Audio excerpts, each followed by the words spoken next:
Well. Hello and welcome, ladies and chatfish. Ladies and chatfish. Yep.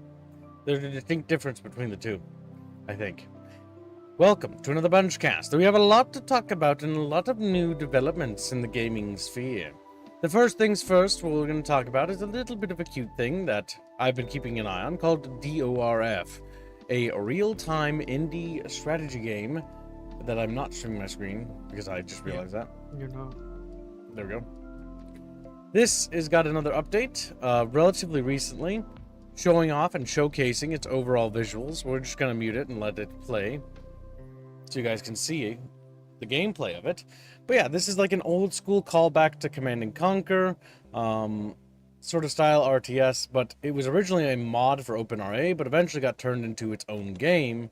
If you don't know what OpenRA is, basically just open Command & Conquer, open source, and that's kind of what sort of sparked this becoming its own thing. But yeah, they're showing off basically a new dynamic lighting and sort of system like that. So you can see like all sorts of cool things. So the visuals, the graphics, the factions. It's got 3 factions. One's the Empire, one's like tribal little gang people, and one's like a future empire that's got like advanced technology. So savages, future people, and Decadent tyrants. empire. Yeah. All over the board there. But I can say it looks really good, like in that retro style, and it's got a very good like low-res art style. Some of the designs remind me of Brigador. Yes, the visuals are very similar to Brigador in terms of how I think they're handling like the processing of like the sprites. Yeah. But yeah, it looks very good. It's got a lot of potential.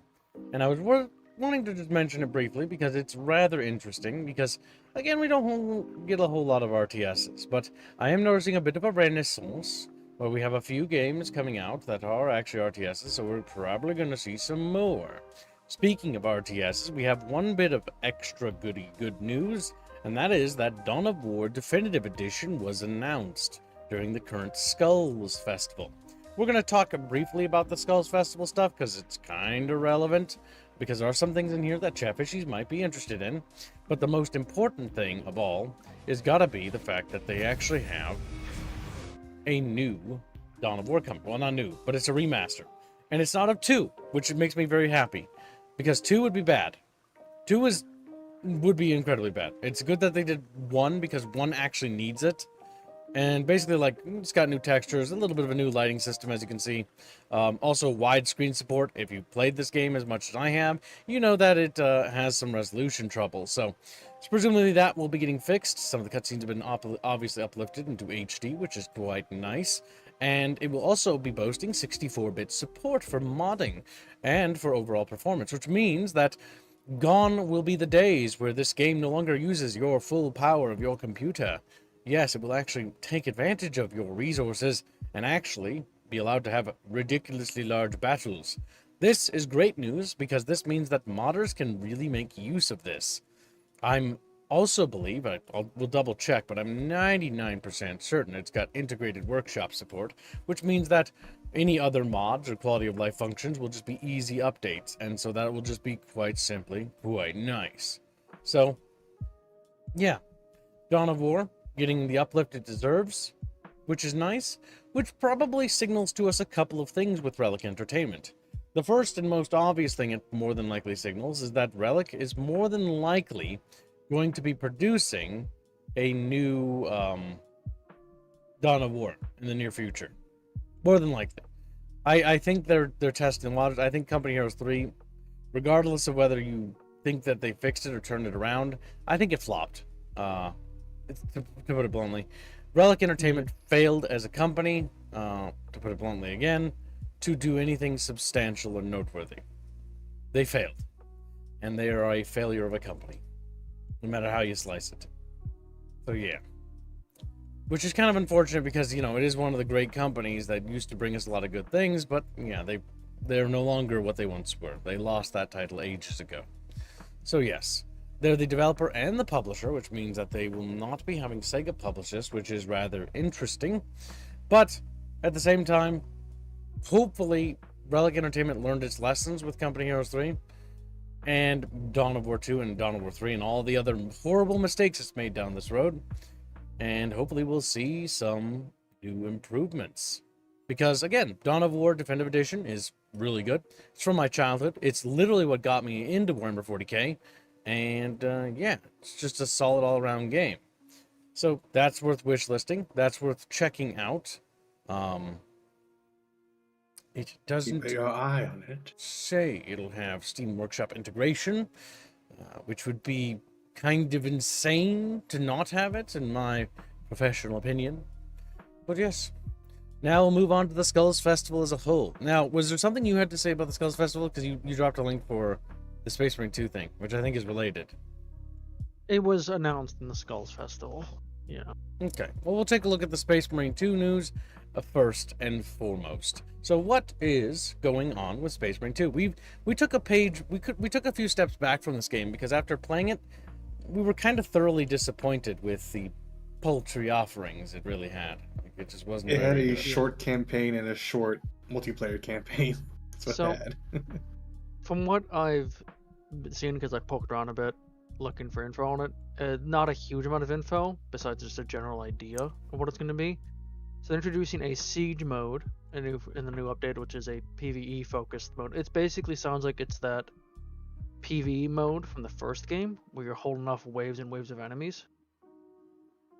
But my theory is it's going to be hopefully utilizing the PvE mechanics of like leveling up classes and stuff. Some actual more potential replayable content there, because I mean, firefight style game modes, they're almost always fun just to play with friends and whatnot. That's true. Is there anything else? Just there's a teaser trailer for it as well. Doogie.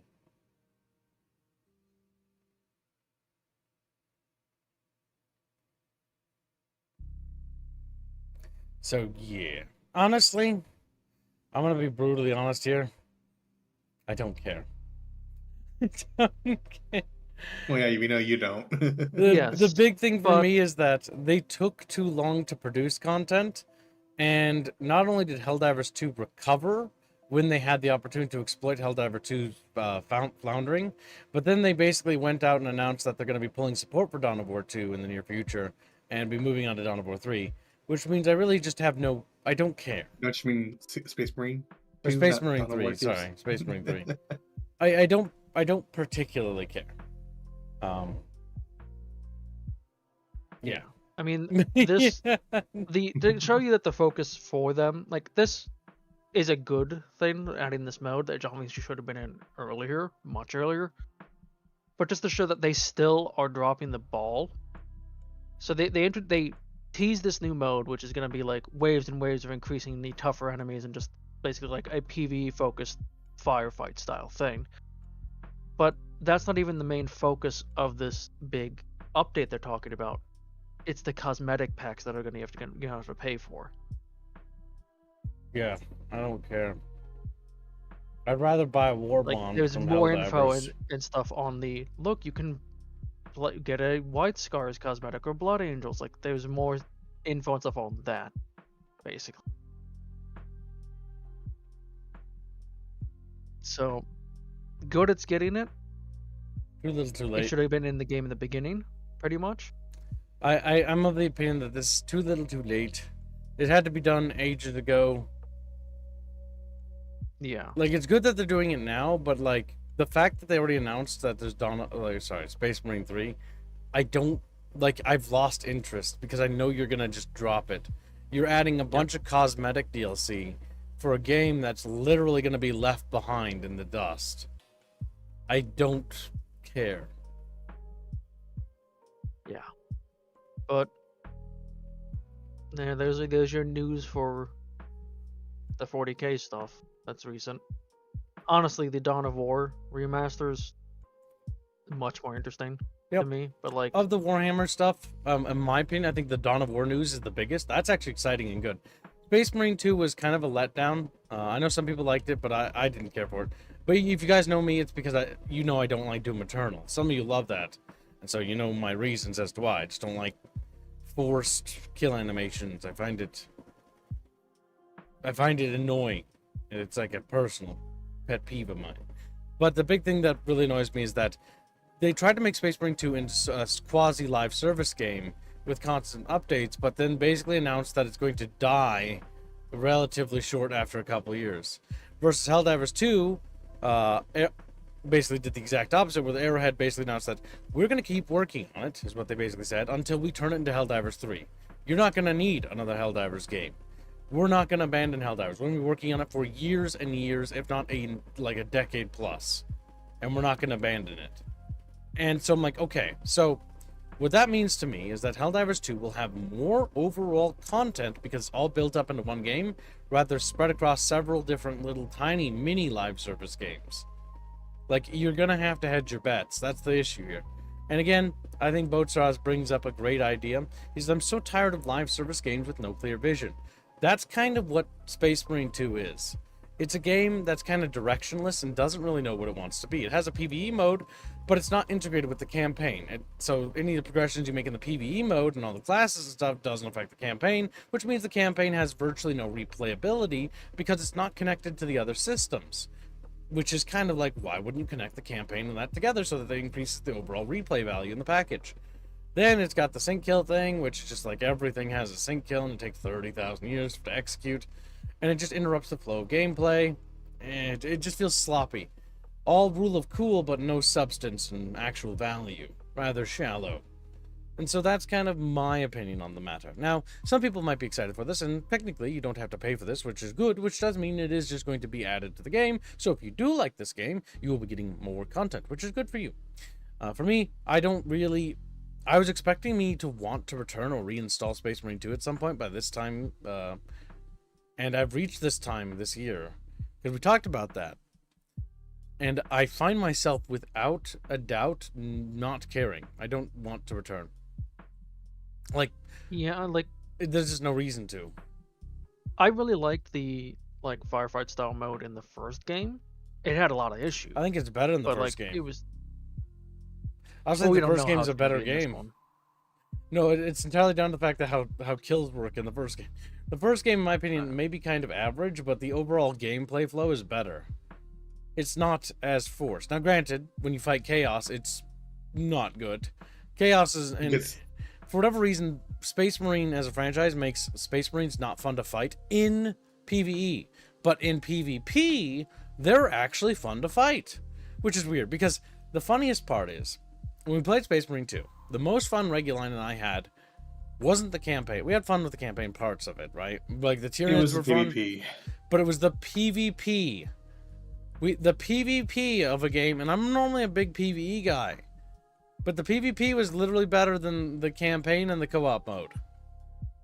And I'm like, why can't you fight the Chaos Marines and it feels like the PvP mode, which feels kind of like a Call of Duty Light, but at least it feels like the time to kill isn't obscene. Versus in the game, you have to wound them to the point where they flash red, and then you have to shoot them a bunch extra if you want to kill them, or do a kill animation, which gives you iframes. Which is like, okay, but the game's designed around the whole idea that you're going to do kill animations to get iframes to regen and stuff like that, and so it's like, okay, well, you have to do it. Maybe I don't know. I could be out of touch with this. I don't know. I mean, I have been in the past, but that's how I feel about it. I would simply argue that Space Marine 1 is just better because of the orcs, and they're the sole source of personality in the fucking game. So I mean, the Tyranids and the big battlefield and the scenic stuff was neat in Space Marine 2. Visually was cool. It's impressive. I'm not to take that away from them. Yeah, the environmental design was good. I like that. But go ahead. Leaning into Tyranids is that they don't have any personality by design. Yeah, they're kind of not just interesting. Just simply as.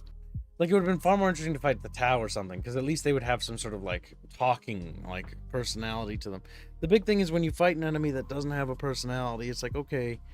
See, isn't that weird? Because Helldivers 2 has that. The Terminids don't talk to us. But the Terminids are also cute. They also have better. It has better gunplay, though. That's the issue. Well, chat was also pointing out. Yeah. There was other things announced in this. the skull event. Skull Yes, event. we're gonna be going through the skull events Oh, because there's a lot of Okay. stuff was announced here. Now there's some. We might actually check out Dark Tide again because it's gotten a lot of time to cook. My biggest problem with Dark Tide, and it still doesn't look like it's quite recovered. But it's hovering mostly positive, which doesn't mean it's like a terrible game. It's only $15 right now. By the way, Skulls event means that a lot of these games are on super duper big sale. But the big thing is they're adding the Arbites class, which is basically just a knockoff Judge Dredd that they kind of stole. But I don't really care. I like the aesthetic. I think that's kind of neat. So, what are you giggling about? it's like- it's just It a is just knockoff knockoff. that It they is. just sold. But I like it. They so I don't did. care. I mean, that's kind of how you have to take 40K. Like, they have the God Emperor. They stole that. They have the Navigator Guild. They Yeah, stole but that. that- But yeah. doesn't mean you can't like it, even if they did commit horrific acts of plagiarism. You know? And then go, I made this. And then have the Oh, gall to funny. sue everyone. Yeah. The big problem with this is that anytime we talk about the subject, I always have to point out GW's hypocrisy because they're so egregiously offensive to attacking people. I Oh saw my the gosh. Cyber Mastiff and like that's don't want to boot up the game. I guess you have a pet thing now. I guess that's the new gimmick. Pet classes are actually rather rare when it comes to like games because it's not usually they're necessarily either it's not the player broken. playing. They usually almost always broken in some way. They're either broken in that they're awful or they're broken in that they're amazing. When I say broken, I mean mechanically, like something that just doesn't work right with In it. which case, then you're both wrong. Meet that. I don't know. I don't hear it. I don't want to look at it. I just want to. I chop up. I But chop here, up. I chop up. he's speaking into the microphone. I'm just Papa gonna Chimichurri. Vox assume when he caster. with that there he was saying I am the law. I am the law. So did you steal that? It's like, yes. Did you steal that? I still am amused that they tried to copyright the word pauldron. They did. I don't know why corporations do that. I don't know who thought that was a good idea. All right, it's a It's pet class. quite- You get like a Doge thing. That's kind of cool. Yeah.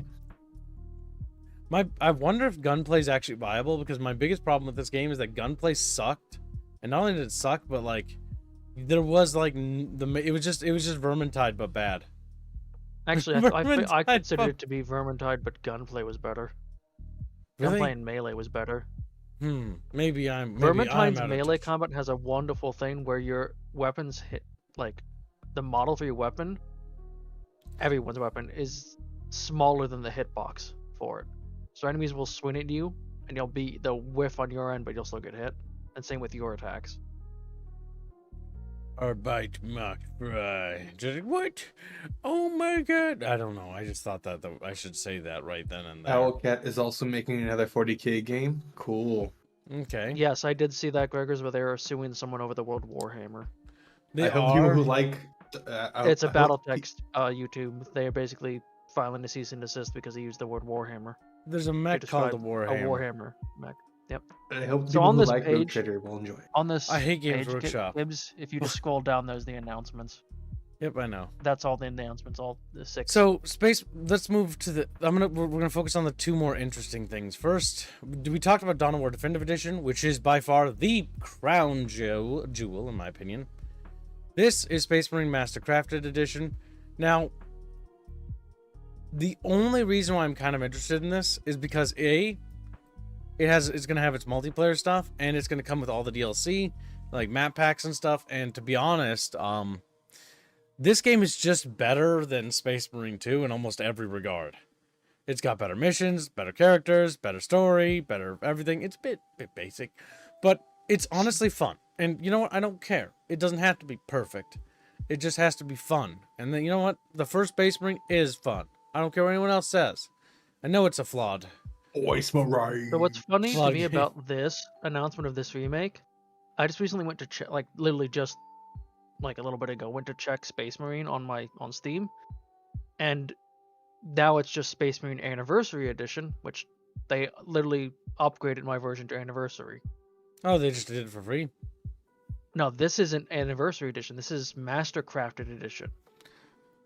I'm getting really sick of all these editions now I think about it. I'm getting- So there's Because they wanna already an resell the same Anniversary game. Edition, which basically bundled everything into one thing and patched it a bit, and now they're just redoing this, which is just a texture and UI rework, basically. Honestly, like unlike, okay, so Space Marine, okay.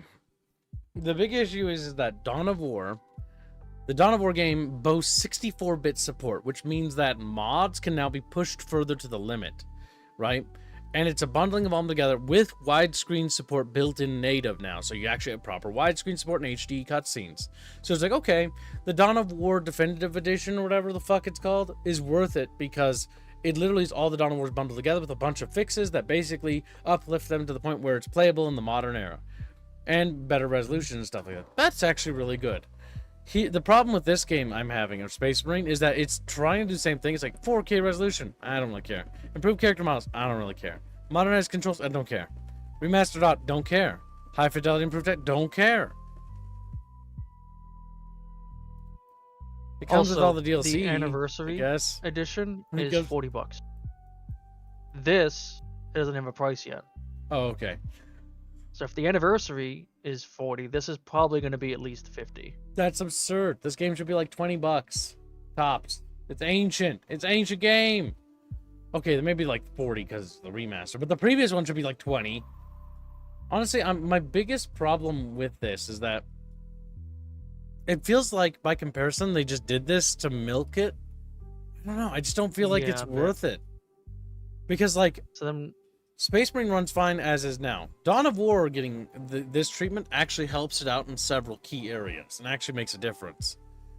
So this actually feels much more needed. Well, the next thing that's kind of in my field of interest is Bolt Gun 2. Now, first Bolt Gun was okay, but it was kind of a lazy boomer shooter that didn't really do a whole lot. Largely due to the fact that they had like 2 bosses and that was it. Yeah, they recycled a lot of enemies. Like it has a great art style, but well, it's like the old models. Yeah. See, what always annoyed me about this art style is that it's just pictures of like the models turned low res, and I was hoping that they'd actually like draw it, but that's my autism. Ignoring that, that's more of like a hyperfixation. It is cool that they use the old models to create the actual sprites. That is cool. Like they're literally just old ass fucking Space Marine stuff and Chaos dudes. But the things you can't buy anymore. Nice. Yeah, GW classic. But perfect membership. One thing I noticed is that it doesn't have no multiplayer, so I just don't really see the reason. I felt like there was a missed opportunity last time to not have multiplayer. Kind of weird. Because most boomer shooters don't they'd be fun have multiplayer coming with them. Yeah, but what's funny is most old boomer shooters were all co-op, including Doom. They usually had it to go with it. Co-op was actually like built in almost all of them. It's like a feature that's been it's like lost tech. And I'm like, oh man, like if it had co-op, I'd be a little bit more interested because this might be more fun. But my problem is it kind of just looks like Bolt Gun 1 again. Yeah. And Bolt Gun 1, I got bored of before I beat it. But that's just me. But if you like Bolt Gun, you might like this one. I love the retro vibe, but I actually don't think I'm going to buy this. Which is weird because I would have expected that I would. I don't know. We'll find out when it launches. So we've got another game on this called Dark Heresy, which came from Owlcat Games. Yep. And it's basically just the Dark Heresy system. Now, this is my opinion, but I think the Rogue Trader and Dark Heresy system are bad. They are. As pen and paper systems. And so... And the newest one is downright atrocious. Yeah. And one of the big problems I have with Owlcat Games is they have an anti-player bias when it comes to the design and their encounters. And so it's just not very fun. Yeah, I don't really have anything to say about that. I feel the need to remind about the Space Marine boss fight we had at the end of Rogue Trader Act 1. Where the most dangerous enemy there was the fucking sniper that one-shots your units. Yeah, the Space Marine wasn't even scary. It was the sniper NPC. No, we were tanking him just fine. That's what I said. Fucking sniper. It's the sniper. The Space Marine wasn't scary. I agree with you. Ianless is saying he was a pushover, really. 40k Rights of War is free on GOG right now. Is what Ianless is saying. That's Apparently cool. Gladius and Bolt Gun were free yesterday. Well, that's nice. pretty neat. Beyond Dawn of War, I don't actually care about any of these games, to be brutally honest with you. I think they're all lame. I really like. But I the wanted to talk soundtrack. about them so you guys could know about them in case you were interested. Because it's not about what I like, it's about what you like. But I think this is the coolest thing here. This is the thing I want. I would agree. I don't want any of this. I don't care. This is like the only thing. Yep, that's my opinion. And But Dibs, Battle Sector, it's all Primaris stuff. don't- Ooh. I don't even care about that. I just don't care. I just I just forget that how much fucking shovelware there is in the fucking 40K gaming space. Yeah, basically almost every Warhammer game is poorly made in some way.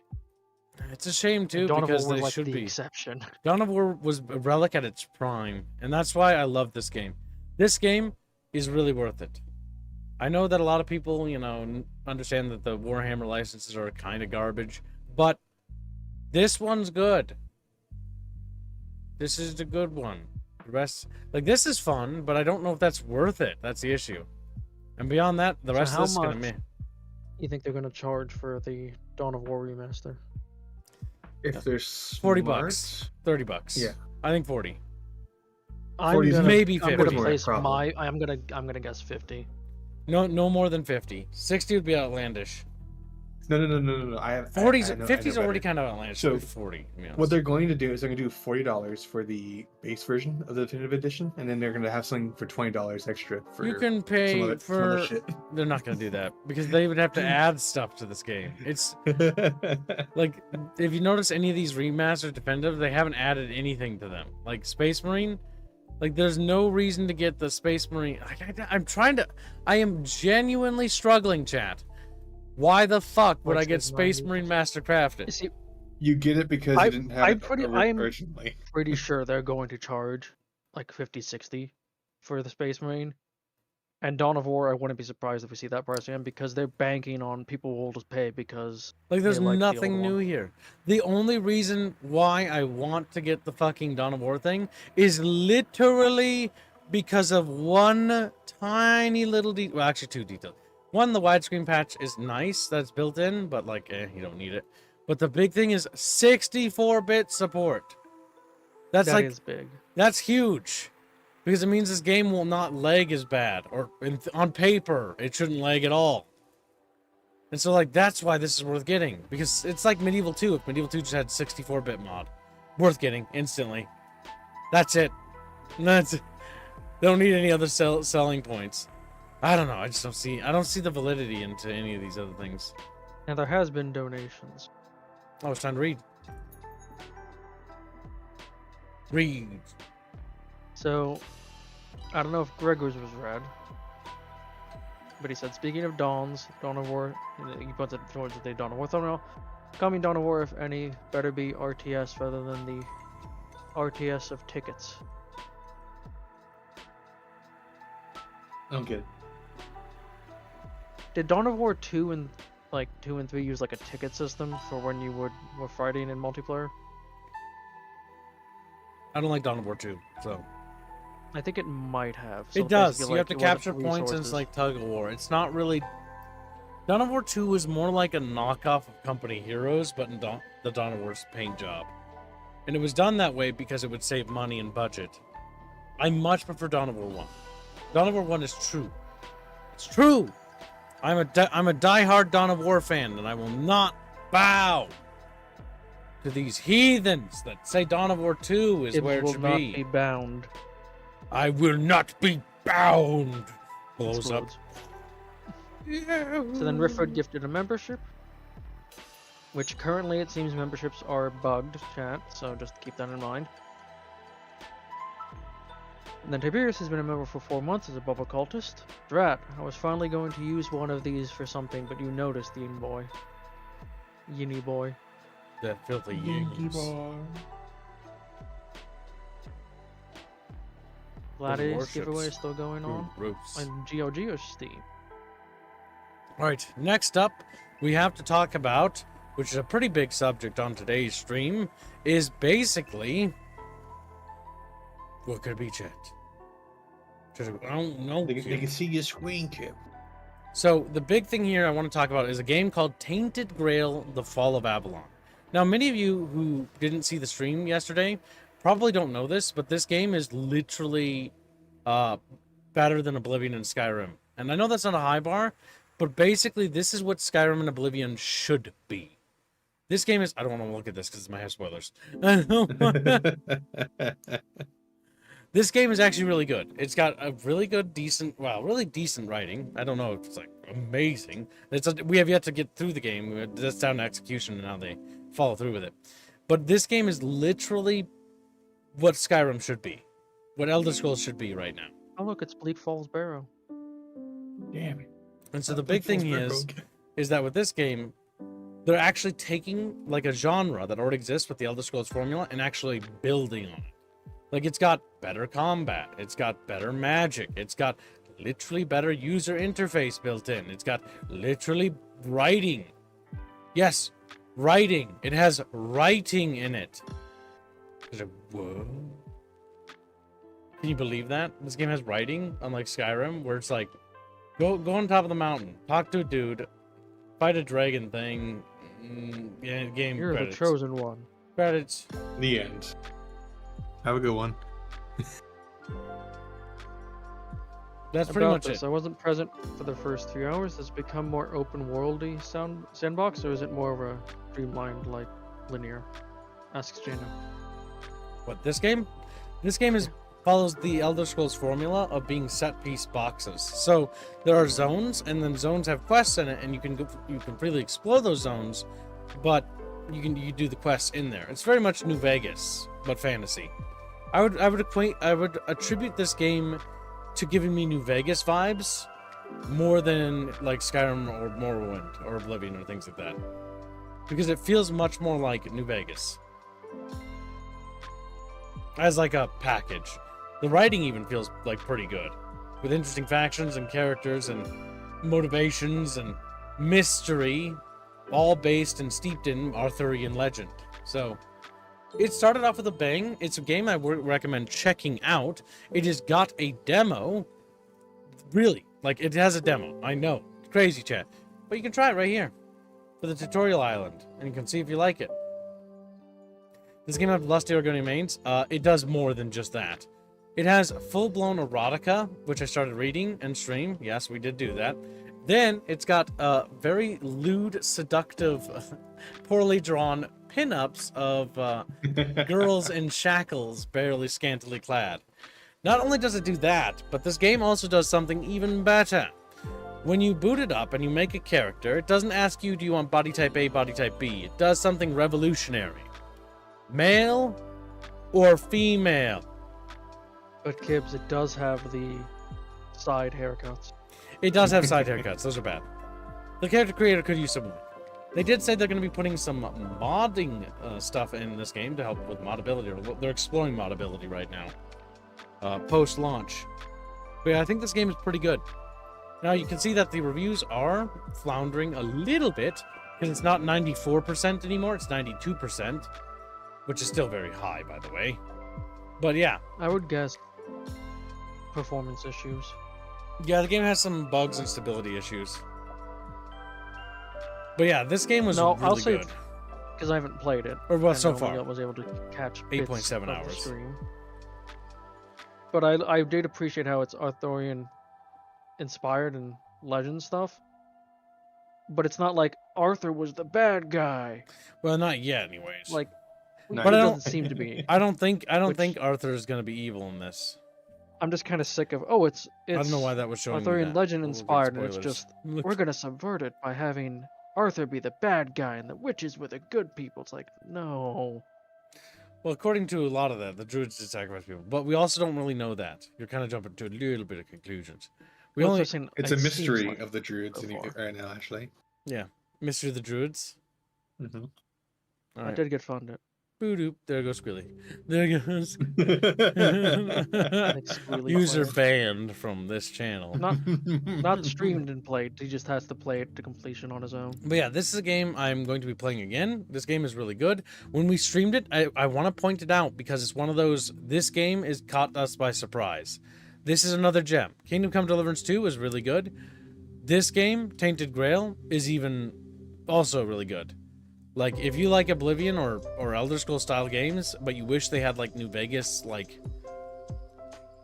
a New Vegas like approach, not in terms of like how the game is designed, but like writing. Like the writing seems competent.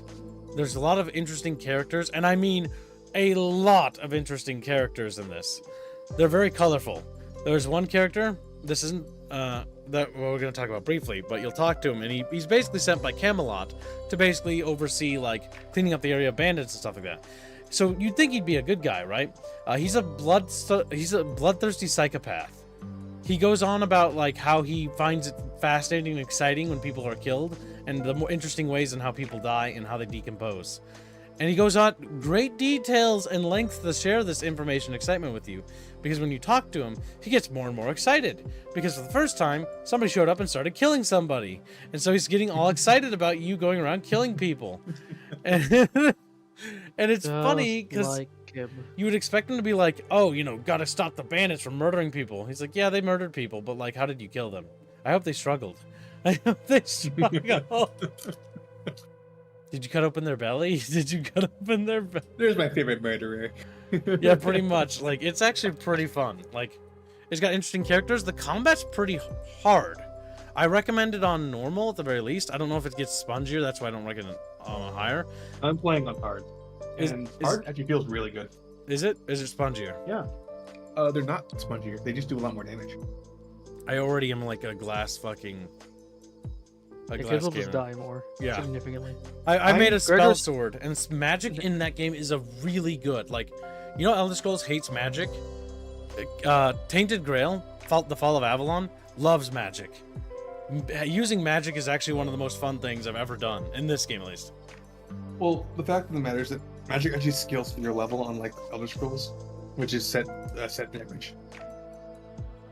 So using a spell feels a lot better than using a spell in Elder Scrolls. Instead of dealing 15 damage for the entire game, you're dealing 5, 10, 15, 20 as time goes on. That's true, chat. Yes, I did take cooking and alchemy, but I will point out that it wasn't my idea, it was your idea. Chat made me build a character that specializes in alchemy and cooking for their initial bonus stats. Chat's idea. And so I've been having to do chat. a lot of like cooking and alchemy things because of Chatfish.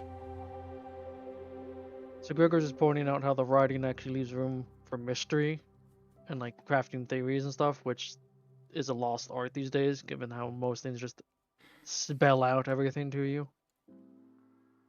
Hey player, we're gonna tell you the entire lore for the setting in the next 5 minutes. Hope you got something to eat. Also, Psycho Star's been a member for 18 Most months. settings don't even do that. Skyrim was so popular, you'd think there'd be more iterations of the formula. Now I think about as many ES clones, or it's just Bethesda's dumb corner. Kinda. I mean, these kinds of games, I will say, so making a game like this, these sort of Elder Scrolls style, like large open areas with open quests and exploration and stuff like that, is actually, it's not one game they're designing. They're designing like 6 games or 7 games in one, right? Because not only is there exploration, and there's a lot to explore in this game. Like, you see something interesting, like a crashed shipwreck, go over there and you can explore it. There's stuff there. That's all I can say. I'm not going to spoil anything about that. But, like, you see something, a point of interest, or, like, an underwater thing, you can go there and you can explore it. You'll find something. The map is, like, littered with things to explore. Same to Indiana Jones: The Great Circle, where you found yourself just getting wanderlust and going around exploring and doing puzzles. You kind of end up doing the same thing here. And the dungeons are really big, and the combat in this game is a lot more tight. Like, it's not like amazing or like gonna blow your mind, but compare it to like Skyrim or Starfield or Fallout 4, the combat in this is really good. Like, You can see bits of combat in the stream at the top. yeah, the lady girl is playing. She's not using any of the a lot of her dashes, but she's having fun. So Wow, judging, rude. You see a mountain over there? You can climb it. I'm full of hate. No, you can't do that in this game. If you see a mountain over there, you might not be able to climb it. And that's a skybox. You have to look away. It's a skybox. Look for a way to climb it, maybe. Well, there's only certain places you can go, because some areas you can't reach. It's not like Elder Scrolls where you can hop over everything. But what I will say is it's much better balanced and designed. And what makes this game so good is that the set pieces are smaller and tinier, and because they're smaller and tinier, like, it's more focused. It's a much more focused experience all in all. I think it's pretty good. And I wanted to point it out because I thought this game was worth mentioning, because it's finally a contender for the Elder Scrolls, basically, like, title, that actually not only goes up to the challenge of actually tackling the same genre, but surpasses Elder Scrolls. And I mean, truly surpasses. Mature, morally gray story. Yes, it does have that. Like, and it is mature. Like, what I like about it is that the story is very much, like, it's not like, oh, It's there's taking good guys or itself bad guys. seriously. Like it takes itself seriously. Like, exactly what Schooler says. Like, it's not just like making fun of itself like a joke. There's some characters that are kind of jokey, but like King Arthur and Caradon, like, they're all characters who are taking the situation, the Red Death, very seriously. The Red Priest are very serious. It's dark fantasy. It's pretty good. I recommend trying the demo because it has a demo. You can try it right now, chat bros. You should try it. It's really worth it. Trust me. And if you don't like it, worst case, you just uninstall it, right? But if you do like it, guess what? They've priced their game at a goddamn reasonable price of $55. It's only 55 bucks. Or 45 bucks, sorry. 55 bucks for the 55 supporter. is the supporter edition. If you want I'm gonna say the 45. soundtrack, art book, and horse armor. So this game takes a beautiful jab. Where's that beautiful jab? Right there, golden horse armor. Is that where it is? Scroll down. No, it shows it, but it was actually talking about it above. Oh, is that where the quip is? It's right there. Your mouse is. Look where your mouse was, Gibbs, to the right. Equip your steed with a majestic golden armor, it's meticulously crafted and one of a kind. That's not the full quip. Well, that's the only one I know of. There's a big one. There. Look at the supporter edition tab, and you'll find the full thing there. Oh, that's So where you it actually is? need to go to it Yes. itself. The supporter edition. Click on it. Content for this game. Oh, my eyeballs don't work. Look at this. Your hand, no, I down. know you're blind. I mean, Down. Go on, try.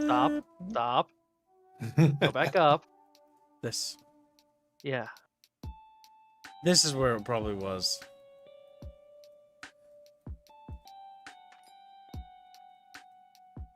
And Ah, there we go. Perfect. I found it. This is funny.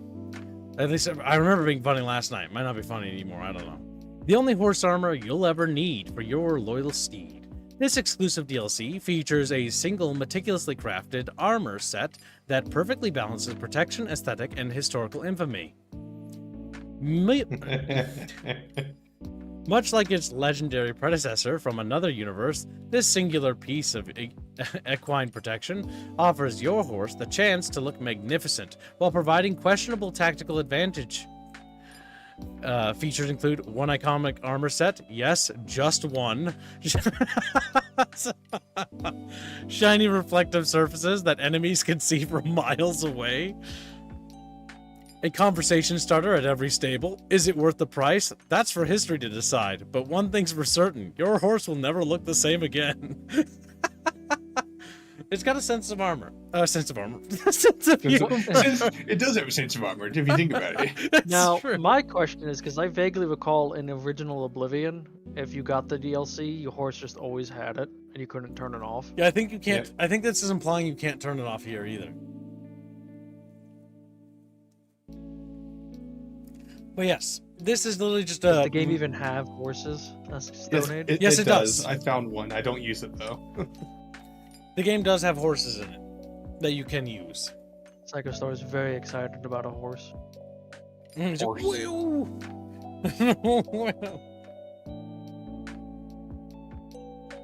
The point is, you're buying the supporter edition not for that. It's for the soundtrack and art book. Yes, the soundtrack's actually surprisingly good. Here, I'm gonna cover my screen. Yeah. We'll listen to one of the tracks from the game. There are more, but I'm not going to spoil them all in case you want to listen to it yourself or play the game yourself. But we'll listen to the main menu theme. Yub nubs. Blake has a question for you. What is it, pork chop? He's like, pork chops. All right, Blake kill him. asks, "Do the horses ever tire?" Fall of Abalone.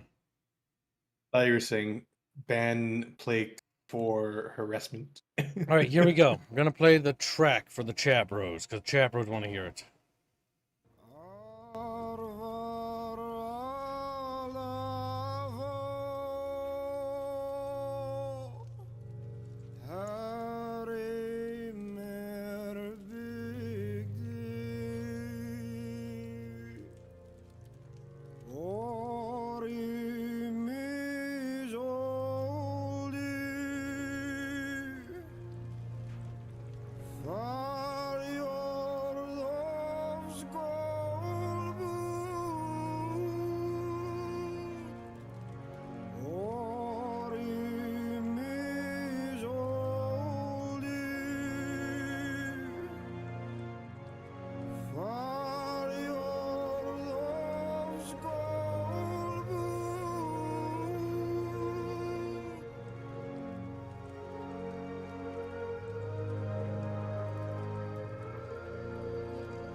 But yeah, there you go, little chatfishies.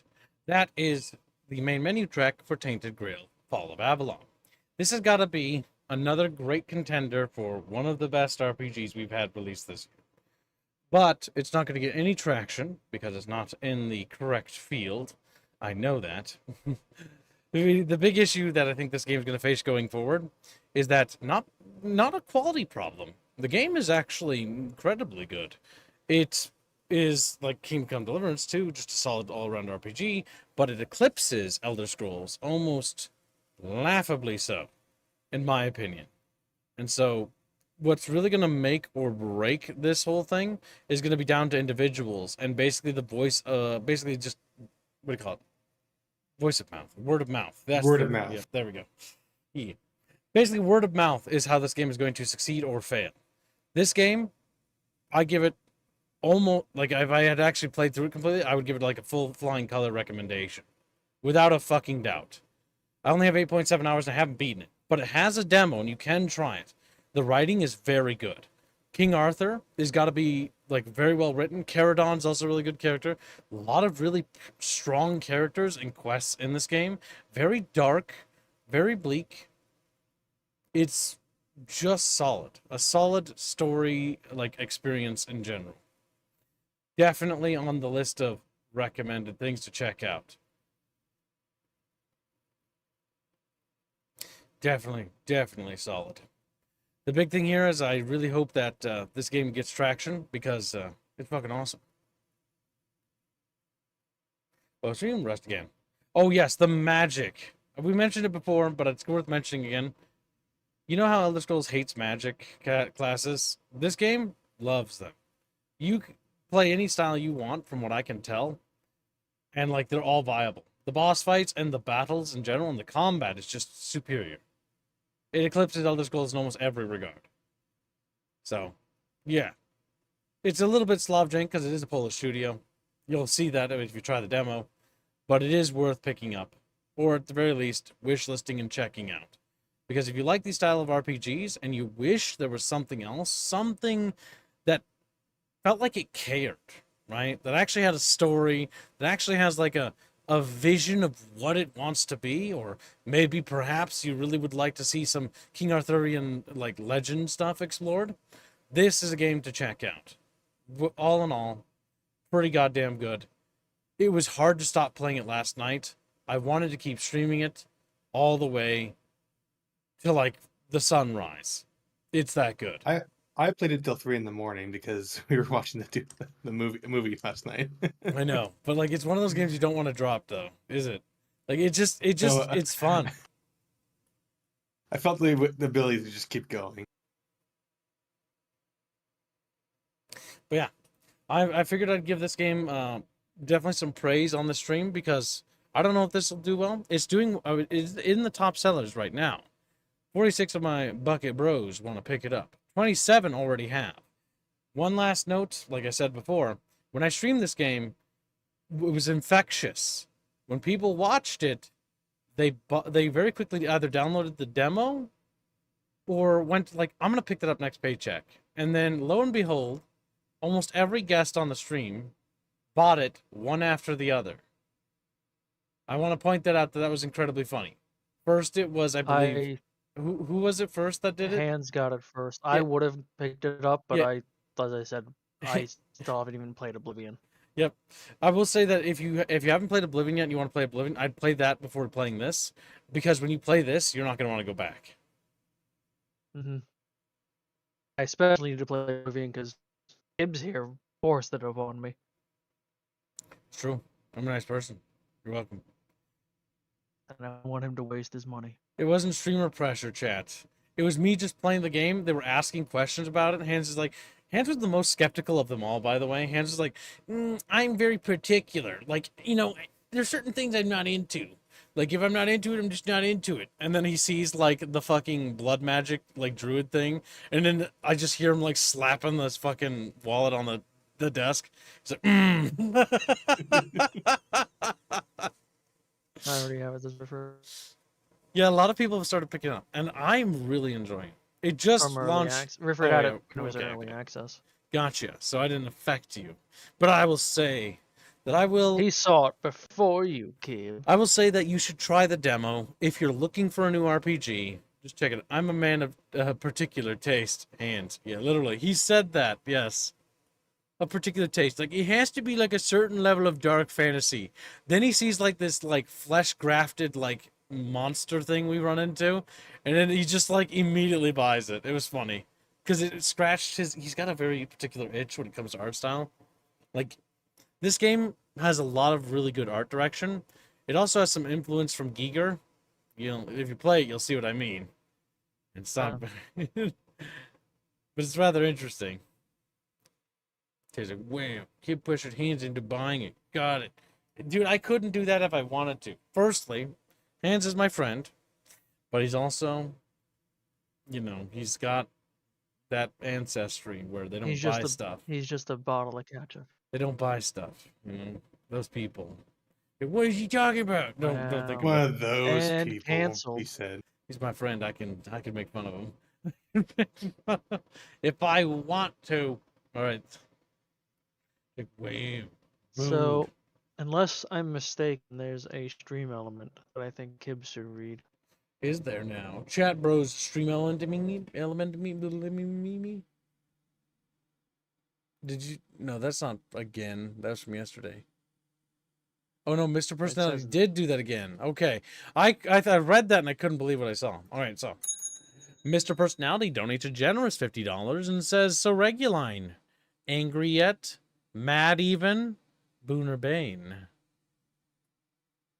But you'll be mad too. Don't worry. I'm just saying, he's poking fun of you. Also, when's No, the next? I'm talking to him. Oh, okay, gotcha. When's the next pen and paper campaign, Squealy? You've been putting it off for. Whenever we get the art from Bonald, and when Bucky's around. Jesus Louises. Oh, that's right. We're waiting for Bucky and Donald McDonald. And Bino's basically dead too. I forgot he's got that illness. He'll be recovering soon. The illness. If I had to just take a guess, it probably won't be next. Kib's taking on a certain view of world lineages. I'm just saying that Hans has been my friend for the longest time, but he normally doesn't just drop money on something unless he's convinced. Okay? And like he saw some gameplay of what we were doing, and then he dropped money on it. And I saw Robin playing it this morning, and Robin said that it was all right. And Robin has got to be the most critical person I know. So that's I'm pretty pretty sure good. he's doing a permadeath run. Yeah. He is. He's insane. Because this game is actually hard. This game is actually on like veteran or something. He's just like immediately permadeath veteran. Yeah, this game is not easy, by the way. That's how he plays games, though. Like, you think Elder Scrolls is like cakewalky with its fights? Like, this game's mean. Like, get used to quick saving. Get used to There's a lot of boss battles in this game, and you'll get your ass beat if you get smacked once. Then again, I did make a spell sword, so that might just be because I did that. But holy crap, if I get smacked, like, gone. Summoner is actually really useful because it just takes all the aggro off you.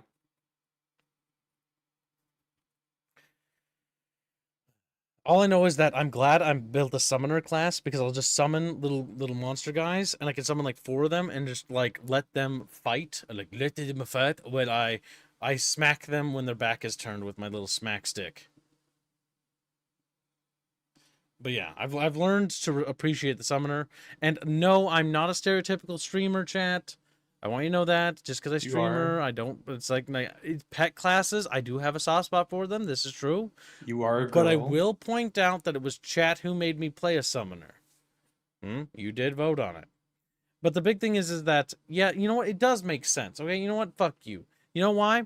Because obviously, as a streamer, you guys are just my little summons. That's all you are in real life. You're just little summon fish. Yeah. I summon you, and then you attack a monster, and then I watch you get smacked and go careening off the camera, you know? Just gone. There was a chatfish. He's dead now. He's dead. Gotta replace him.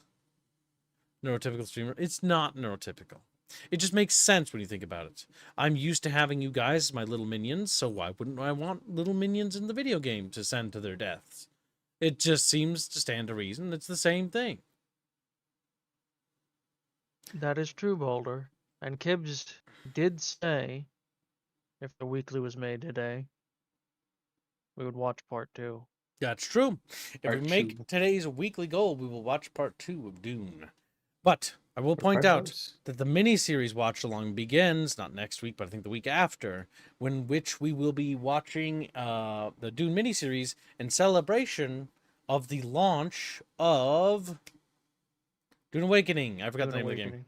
Speaking of, we should pull up that game too. There's a lot of. I'm quite excited for it. Yeah, so Dune Awakening, more stuff's come out about it, but it's like very promising, like this game as well. Again, I think so far this year, like, has been pretty solid. Oh, wow. 18 chat bros already picked it up. Now this is one of the games though that's a bit on the more steep side. The base game's price is reasonable at $50, but the early access version jumps by like a lot, like 20 bucks. And then it's another 20 after that Yep. for the ultimate. Thank God I have the ultimate. Thank God it's a tax deductible as a streamer. RIP my wallet. Actually, no, that doesn't help me until taxes. Yeah, no, so I just have to eat that loss now. Oh, yeah, sure. Dummy. I'm like, yeah, that just means I instantly... No, it doesn't. It doesn't help till later. But yeah, this game's worth picking up. They've fallen asleep near the end of part 1. It is a long one. They are. You will be forgiven this one time. But next time, you will be destroyed. He's like, no. I'm on there. It's cheaper to me, says Plague. Well, that's good. Pay the streamer tax, Gibby. I guess did. there's a benefit for being Brazilian. So my criticism to this game and boils down to this: the purchase and get early access 5 days. I don't like this. Game shouldn't have this because you should never ever charge more for people to do that, because what you're doing is FOMO, which is fear of missing out. This one's also especially egregious since it's an online MMO style game. You want to play with friends. Like, yeah, of course, 18 of us picked it up because 18 of us are planning to play it together and do like adventure shit together. Mm-hmm. And yes, that 5-day early access is huge for these style of games because that's a potential huge advantage. I don't think so. It's not the same. Like, this isn't a PvP game. Like, it has PvP in it, but no, it's not a PvP game. But remember, if we're the first couple people in, we don't have to fight over where to put our base. Honestly, I don't think that'll be an issue. Mostly due to the fact that there are so many base locations in this game that like the sky's the limit. At least that was my experience when playing it. Like, to be fair, that was a closed beta. True. Still, like I'm still gonna say, like, yeah, it was open, but it was mostly just people who basically pre-ordered the game got in. That's true. That's true. So, if it's anything like any MMO that I've played on launch, it's just gonna be the entire beginning area is filled with bases of people. But the one thing I will say here is that Funcom, you finally did it. You finally made a game that's actually fun. I'm proud of you. It took you a very long time as a company, but you managed to produce something that's good. With that name. The name of Funcom, which is just the worst possible name. It's not good. Like, you don't name yourself Funcom, okay? Because every game I played from Funcom, I've never particularly cared for, to be honest. And this is the first time I played a Funcom game, and I'm like, oh my god. And once again, the setting, it's actually not bad. Aesthetic, which they've done very good for. They've done a very good job of nailing the feel of it and the aesthetic. Oh yeah, it feels like doing Doom. a lot of care. The worms, like, they really they put a lot of attention to detail. There are so not a lot of people are gonna know this, but when you play this game, there's a radio in the game. You can open up your little like social tab, and you can turn on Harkonnen, Atreides, or Harvester radio, and you can listen to radio plays and broadcasts, which is honestly kind of impressive. Well, let's see. VC says, during the playtest, when I was active, at least, me and my mate didn't have any problems finding a base location. You might need to do overhang builds, etc., but it was at least feasible. Yeah, I'm getting the feeling that building bases in this game is not going to be too much of a problem. There's so many base opportunities. The map is huge. And the server can actually only have so many people actually on it. So when I hopped in, if you recall, just bases everywhere where it when was. The starter area, they Big slap it down right away. Bases. Yep, because the starter huge bases. Boxes. The giant box. It's like, god damn, it's quite large. Let's see. But yes. Like the first quest in the game is to kill big ass box house. We will be doing this game on launch. We will be having a guild. That the guild can have up to 32 people. If we exceed that number, Rapier will split off and form a second guild, so that everyone can play. That way, Blake is convinced if that happens, I'm gonna become like the spacing guild in that clip you showed. Oh my god, what? I'll go get it. That's what he said yesterday. That's Rapier when he makes the slide guild. Spacing guild. That's why I started scene. laughing hysterically because I was just picturing it and it was hilarious. Okay, that blew up my fucking eardrums and also chats. Nice. It was very loud. So this is from the Dune miniseries, which is, in my opinion, the best adaptation of Dune, and will always be. But yeah, apparently this is Chumba when Chumba makes his guild. He's going to try to betray me. The Or side guild.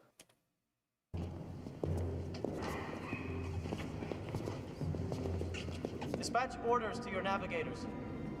They are to depart our space and return the fleet to its homes immediately.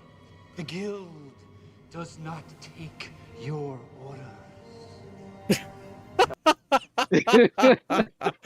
I can't get over the child though. Like she's like about to start fucking laughing. Oh my god. The guild does not take your orders. So the scene edit of this, but instead of his face, it's my chat face.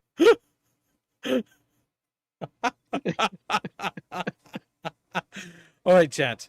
We need to get this. We need to get an art piece of that. The guild does not take your orders. Fucking goober. Oh my god, help me. Oh, they're so goofy. The little hand posture. Okay, just one more time. Like it's so good. Like it's so iconic. How can you not love this? The guild does not take your orders. Tell them to look into the future. It's just so good. It's just peak. Like his posture, I just the love how hand serious movement. he was like, Like he's props to that actor. like he he's super was in the role. locked in Yeah, there. this fucker right here, Yeah. locked in. Like these guys, like they're ready to go. You know, they're like this guy just is here. he's just, yeah. He's just like, I wish I was somewhere else. This guy's super serious. Like they're all serious, and then he's here. It's like kind of hungry. Oh my god, Dune is amazing. Look at the guy on the right, the far right. He's a goober. They're all goobers. The guild does not take your orders.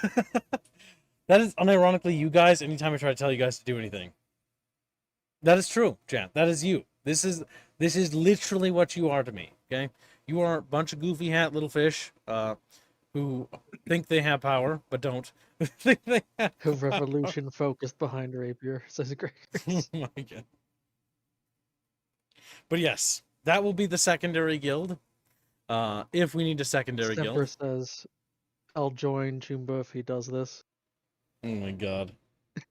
The guild does not take your orders. Alright, if we ever have a Bickering Bunch Con where we actually do a big time meetup, you have to dress up in this little hat and do that to the entire community. It'll be the cringiest fucking thing I think I've ever seen You know in my what, life. chat? You can quote this. If that ever happens, I will get that goofy fun do that. Guild does not take your orders. And then we're like, get out. I mean, security, get this man out of here. Get this man out of here. Oh my god. I just can't stop looking at his face. He's so composed. Yeah, he's 100% serious. He's like, he's not taking his orders. He's not doing it. All right, autism Yeah. aside, that was funny as shit. Funnier than it should have been. God damn, chat bitches. God damn. All right, back to this. Where's Bino? He would definitely make a short animation of that. But yeah, so Dune Awakening, looking good. We're going to be streaming that. It comes out in 5 days. Or wait, no. Is it 5 days? I don't remember. Yeah. A week. No, 6 days. No, 2 weeks. It's God now damn. 5 days. Gabe's dumb. Because it comes out at 2:40 p.m. or 2 p.m. or something like that. It's weird. It got a weird launch No, date. it's not. It doesn't come out in 5 days. It comes out June 5th. Okay. That's a bit more than 5 It's days. 5 days early. Oh, starts in 11 days. 5 had to, yeah, because June 5th is the launch date. Yeah. Or, yeah. I get it. I get you. All right. I need to So, put some money away for BucketCon. Next article we have of the day. Embracer intends to spin off Coffee Stain Group by the end of 2025, with remaining business rebranded as Fellowship Entertainment. Okay, so I think the first thing that's written down is actually all you need to read from this fucking article.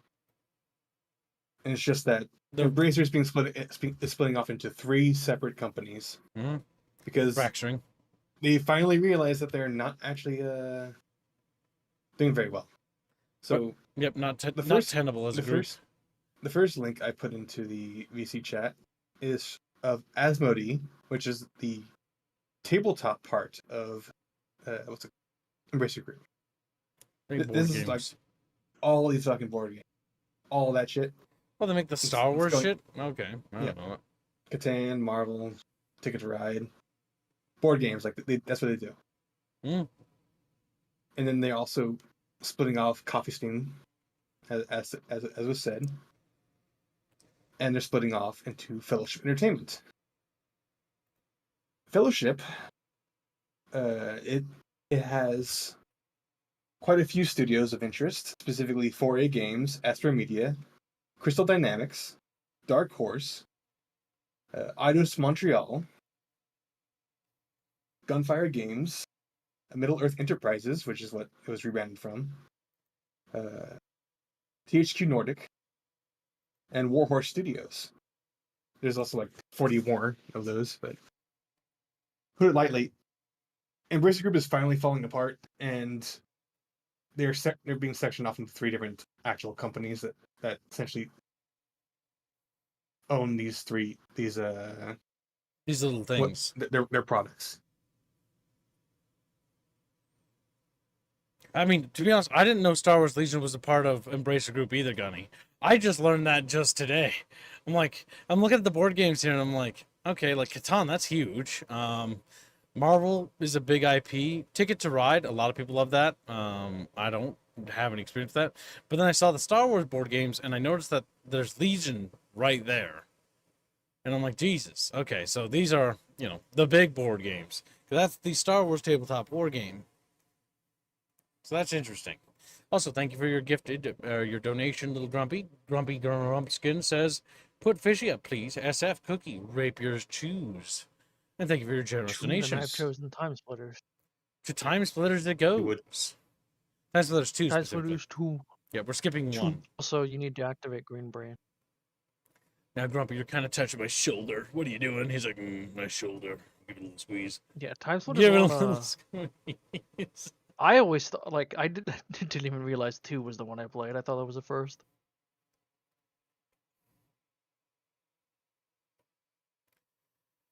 Yeah, that just sort of happens. Some people just forget about it. But yeah, so Embracer finally fracturing to its core. It was going to happen. I think we all kind of knew it was coming. And honestly, I didn't know how big they were until I started seeing some of the things that were inside of them. But honestly, I think it's for the best, because Embracer Group, at first people were like, oh, are they going to do something interesting? Is this like a new Titan on the rise? It's going to be interesting. And then they didn't. And then they weren't. They just pumped out a lot of mediocre garbage. There was some passable things here and there, but by and large, the Embracer Group was not something we needed. And so its passing, I think, is not bad.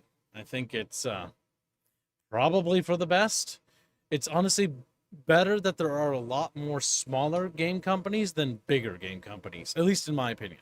The more smaller little game companies that are scattered all over the place, the less likely they are all to be corrupted. When they're all under the same umbrella, the same roof, they can all easily be corrupted because the power structure is easily taintable, right? Look at Microsoft, look at Activision, look at anybody like that, or Sony. The minute you got somebody in the big cheese wheel that's able to do all the bad things, they can immediately pass down that infection to everything else. So, yeah. Good thing they part all these things so that the flops only take down one company, pretty much. Was it Embracer Group in a nutshell? Asks Ashley. It was basically a large conglomerate of what do you call it? Like games and IPs under a large publisher or a large company. It's a holding company or a shareholding company, right? Fuzzy was here. He knows this stuff because that's his expertise. We need Fuzzy. We need Fuzzy in the schizo chat. Cue that meme, shoobity bop. We're summoning Fuzzy, you know, we're doing the thing, you know, like a little ritual. Up. And we're like, whoa. You And got then he speeded comes out up of the so ground. so it sounds better. Oh, for God's sake. But either way, it's basically like it's one of those holding company things that has all that money and stuff. And so they own a lot of stuff, so they have a lot of purchase power and business power. And they had influence over a lot of things. Like they had THQ Nordic, they had what's that other game? Tempest Rising was underneath them, Coffee Stain Publishing was under them. Warhorse Studios. There we go, Grumpy Rats, we were private equity company. Yes. Basically it's a giant IP farm where they basically have all these IPs, all these companies, all these publishers underneath their umbrella. And so that's kind of where there is. There's a Dune board game the game could play on Tabletop Sim. There is. If chat wants, we can do a tabletop game of Dune. I've never played the board game, and I remember it's kind of complicated. But yeah. I'll look into that before we decide if we're gonna attempt that. The Dune board game. It's the one where you can like use atomics and stuff, and like there's like backstabbing stuff. Question is it official DLC or is it workshop? I don't know. Probably shot. The board game's Like I from said, like the that's- 60s, I so need it's to or look it- whatever. I need It's to look old. it up. Or is it 70s? I don't know. It's an old ass board game. Like it's ancient. They did reskin the board game recently, and they did reskin it when the 1984 movie came out. Or yeah, because it's had mini skins, but they constantly reskin and paint job over it every time there's a new movie adaptation of Dune. It's a really old board game though.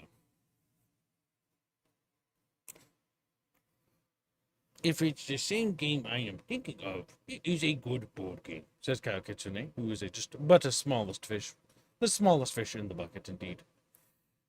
The smallest little guy there On stream, is. Vulpus, Kib already refuses to play Treasure War. What the fuck? I don't refuse to play Treasure War. I just don't have time to play the game that we're designing. That's your job. I have time to write the lore. And barely time at that, mind you. I've got to do a lore reading. I have to do 2 lore readings, 2 narrations for 2 videos. One for the Astroneer synopsis video, and one for the second part of Artak's journey. Oh, yes, of course. I can't forget to... we have to plug our own things, chat. Oh, what am I doing? I'm very bad at this whole, like, doing the bare minimum thing. Wiener. I'm not going to play it. Well, I'm going to press the button on it so you can see it, but I'm going to pause it because I want to hear myself. But yeah. The new lore video's out. I liked it because I'm doing my part to support the channel that's actually hosted by Robert. But we've already broken 145 subscribers on Battle Damage Audio. A new 7-minute lore video just dropped where you can check it out if you would like. We're making a tabletop war game, and we're also making a video game. The video game is much slower in development because we have a programmer. But basically what we're doing is we're just trying to build a new franchise in a new setting. It's been a childhood dream and passion of mine for many years. For those who know me, since elementary. So this thing has been a long time coming. So the fact that we're actually pumping out lore videos now is a big step for us. But again, this isn't a review of my own stuff because I will not review my own thing. That is up to you to determine. Maybe, you know, you wish there were more art panels because I know Stone Age thought there should be more. And I'm just thinking, like, I barely have any money as is. This was expensive, I'll have you know. Very expensive. But yeah, so if you want to check out these lore videos, that would help tremendously so. They're not spoilers, I can assure you of that, because all the lore is what we call pre-lore, meaning that it's before the eras. And it's also biased lore. So nothing in these lore videos is 100% truth or absolute. It's perspective, if that makes sense. Meaning that every lore video is from a perspective. It isn't fact. I shouldn't call them lore videos. They're more like story videos, because calling them lore videos would imply that it's like, oh yeah, it's just straight up telling you the truth. I'm saying that right now so that when people start sniping each other, because some people have started to notice certain things, clever ones among you, and as you discover things and talk amongst yourselves and figure things out and discover things, you learn things. And that's all I can say, because if I say anything more, it would ruin the fun. But yeah, there you go, chat. Master Huntsman says, I just found out about Star Wars Legion, and I was interested in buying on the model boxes. I mean, it's still available, but now I don't know if it's worth it to get into a company that's going under. I mean, is it going under? They're just splitting into 3 little pieces, is what they're really doing. Like, the Embracer Group, the private equity firm thing, that's fallen apart. But these companies before were, like, tenable. Unless something has drastically changed. Star Wars Legion, as far as I know, is quite popular. Substantially so. Well, Gregors, I can't say that if that can be a prize or not. It probably can't be. But the second I get this latest version for the rulebook out, we can set up another tournament. More tabletop tournaments. Don't forget, chat, you can join the tabletop tester group and be a part of creating this new setting. By doing so, you can become a loyal bucket fishy. You join the Discord server. Meetings are every Sunday. What time? 12 p.m. EST. Yeah, 12 p.m. UST. Look at that. And there will be one tomorrow, and we will be continuing a match if you want to see the game in action. Mm-hmm. You also check out our friend Robin's channel, which is linked on the channel homepage, and you can see all the various programming streams he does. He also does regular gaming streams as well, but he also does programming streams so you can actually see the progress on the video game itself. Everything, all your donations, that is where they go to. A small fraction of that goes to my little fund that has bought me food and keeps me alive. But the vast majority of those funds and finances goes to the entire team. They're quite hungry, quite gobbly. Let's see. Well, Gunny, I just need to say, Terrestrial War is far better than the GPU games. GPU? What? GW Tabletop Game Oh, Workshop. that's a GPU. Yeah, the Warhammer. I don't like to say... That's not me saying... This is me looking at it. Yes, I'm obviously biased because making the system, but mechanically, I greatly dislike those systems. Okay, well, on a more official note, if you like things, you can like whatever you want. But our thing is free to try. So give it a shot. Doesn't hurt. Look at that. See how hard that was, Jumba? Impossible. Like pulling teeth. They're pulling teeth. Our tabletop doesn't require any money to get into. It's currently free because it's in public testing. What kind of paint is good for miniatures? None. Ah, ah, ah, ah. He's like, nope. Doesn't paint anything. Paint. But yes, moving on. So, the big thing here, chat fishies, is that, remember, you are the best little fishies we have. You may be our only fish, but you're my fish. And just because you're my fish means, gonna eat you. Gobble you up, little snacks. Alright. Is there any other topics that Chatfish would like us to cover for today? Anything new that you are interested in us talking about? You can always post. But if not, we will wrap on up if that's the case. And then we will move on to the next stream of the day, which will be a relatively tempered community event that will go for a few hours. We're not going to do them insanely long. By Any the new way, game event? Any new game releases, Chatfish? Yeah, that you guys are interested in. the weekly was met. Yep, I know.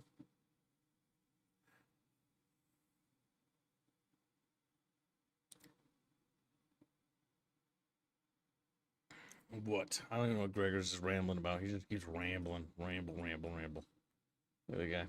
Look at this. Yes, English, for example. Rogue Trader new DLC. I couldn't give two shits about that. But yes, it does have a new DLC. I thought Rogue Trader was boring, uninteresting, and uninspired. But that's not to say that I'm out of touch. Me. They added the same DLC that the other game added. Wow. It's an echo chamber. Yeah, they basically added the knockoff Judge Dredd guy. So if you want your original knockoff Judge Dredd, now you can get one. Ta-da! Where? And there you go. I'm just not a big fan of that game. Shut the fuck up. Shush.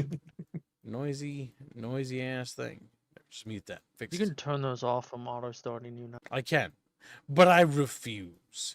That way I can fight and battle them every time I see them. Oh, Bolt Gun is free to play.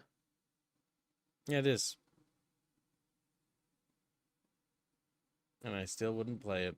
And I still wouldn't. Because I already own it. And I have played it. And I remember being bored. Oh, it is what it is. Oh, yes, I almost forgot. Almost completely forgot. Oh, there we go. Oh, yeah, fuck, we missed two things. Almost missed two things. First things first. Kingdom Come Deliverance 2 got a new DLC, which basically is called Brushes with Death. So the first major expansion is now out, which basically adds a huge quest line and allows you to paint your shields, if I recall correctly. Or it's not a huge quest line, but a quest line nonetheless that allows you to paint your shields. So basically adding some content to the game. Hopefully they'll be adding more because, again, Kingdom Come Deliverance 2 is pretty good, patching and polishing. It's a game I do want to revisit again because it was really good. But with the hardcore mod, or not mod, but mode on. Gibbs, that is Woods of Wave, not the main game of Bolt Gun. It's a typing game. Oh, The free one, free Bolt Gun. I. Thank you for the clarification. I know Like what Typing you're of the going to Dead, say. the best typing game. I mean, either game I don't particularly care for, but like that's just it. Boomer shooters for the sake of boomer shooters aren't good. Boomer shooters that are good are boomer shooters that do something fresh. Cultic was one. But like after playing through Cultic, I don't know if I could play through it again. It was really fun though. First time playthrough was solid.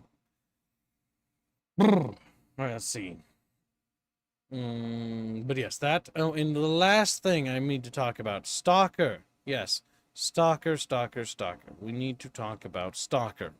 This is a game that came out and sort of sneaked up on us, actually. The new Stalker did, anyways. I haven't really touched the old, or not new Stalker. I haven't touched the new Stalker since its release. I do want to go back to it and try it, but I'm gonna let it cook. Stalker 2, anyways. But they did release Stalker Stretch Enhanced Edition, which we did play. And two Enhanced Editions credit. You're gonna notice it's mixed, but let's talk about that real quickly. It basically is a slight touch-up with some slight textures and lighting changes. Not really a big deal, but the big thing it boasts was that it has a built-in integrated workshop for Steam, as well as the ability to be a lot more stable. I played my first original Stalker game I've ever played my entire life. I played 9.2 hours of Stalker Shadow of Chernobyl. It was actually pretty fun. However, it is Slavjank, so forewarning there. Secondly, there is censorship in this game that we did discover. And that is why the reviews aren't very high. In fact, that is almost entirely the core reason as to why the reviews are as low as they are for this game. And it's kind of a hot button issue because we're going to have to touch Rule 6 just briefly. I hate to do this, but it affects a video game, so we have to do this against our will because video games really have no place in this matter. But there's an ongoing conflict going on, and somewhere in the globe, who knows where this game supposedly covers, right? So they censored some things in it because they were this conflict that's ongoing. Now, to the developers' credit, because they're in the conflict zone, it's not virtue signaling, it's genuine emotional response. However, criticism, because criticism is still fair, even under emotional duress. You're not immune to it. No captain of a ship is immune to it when the ship starts sinking. That's still no excuse to censor anything. It's still bad. But the reason why I don't raise major issue with it is that, you know, if I lost a dev team member, I know I would be fucking furious, to say the absolute least. But it's one of those hard issues. So yeah, that's one of the reasons. It's got some censorship. Basically, they moved Russian parts of the game that were supposed to be in the game, but now aren't. So it's just kind of dumb. It's pointless. And so that's basically the issue with this game. Nothing wrong with the game itself. I mean, the only thing it has that is a mark against it is Slavjank. But it's actually remarkably charming and is really fun. It was really stable. I enjoyed it. I liked it. And I didn't have to pay a cent for it because it was just a free upgrade for my game. I didn't have to buy it. And so because I didn't have to buy it, That is really nice. my opinion of it's much more favorable than most people's because I didn't pay a cent. I already own the original Stalkers with the intention of playing them, but never was able to find the time to play them. But if you own Stalker, you can go to your Steam library, and you should see all the Stalker games in there, as well with the respective enhanced editions. Now, you don't have to play the enhanced editions, but there are mods that are currently being made and released that are starting to decensor parts of the game. I'm not sure how much the mods will be continually supported, if it's like major, like a lot more mods will be coming, or not. I'm not entirely sure. I don't know what this mod is. I can't read it. Oh, it's just language stuff. Yeah. But yeah, there's some uncensored mods. Like, one mod I got was in this game, it's free, but there's an ad for Stalker 2, which is just kind of annoying. I hate when games do that, and so I downloaded a mod that removed it, because, why not? The other mod I downloaded was basically the uncensoring of the Red Cross thing. Honestly, the Red Cross censoring games from using their symbology is fucking dumb, because it's just free fucking marketing. I don't know why they do that, but they do, because video games are violent and bad, and because they're violent and bad, it glorifies violence, and it's that same old jargon you're all used to hearing, chat bros. Garbage. And so I just downloaded those mods to uncensor parts of it. Once they release more mods to uncensor more of it, or restore content that was basically moved, which is basically just textures for the most part, then I think it'll be well worth the playing of it. But until those censorship mods are added, or decensorship mods, or the developers make the right decision and decensor their game, I can understand why some people might not want to play it. But as somebody who never played Stalker Shadows of Chernobyl before, until last week, or this week, I'm sorry, I can safely say that it was very fun. I was genuinely surprised how much fun I had with Stalker Shadow of Chernobyl. And it was a lot of fun playing it with you guys. And I look forward to streaming it again, because we're actually going to be funding another series with it, because Kiwi started a fund for it. So we're actually going to be playing through Shadows of Chernobyl properly with a proper thumbnail. Now, that one, the people who fund, if they want me to mod it and revert back to the original version with the slightly less stable version, I will do that. Mad Mouse also says, censoring history isn't helping anyone. You're absolutely correct. It doesn't.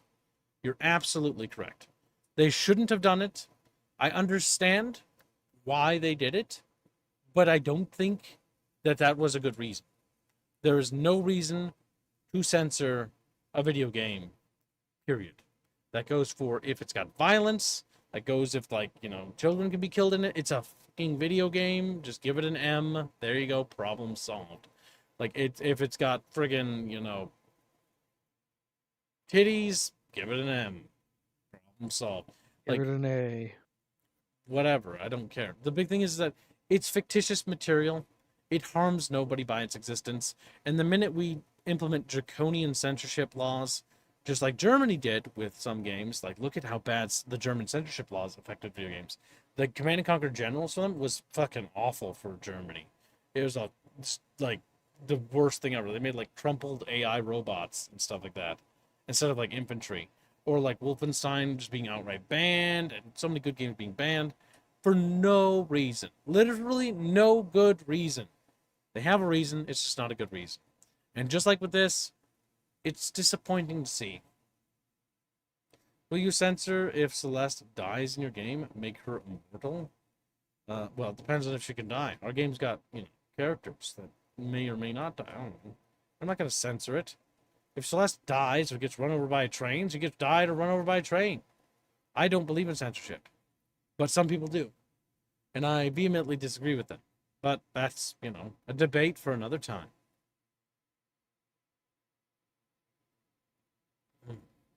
This one is censoring the game is understandable despite the nature of the censor. Yeah. Understandable, but still wrong on principle, Gregors. Yes.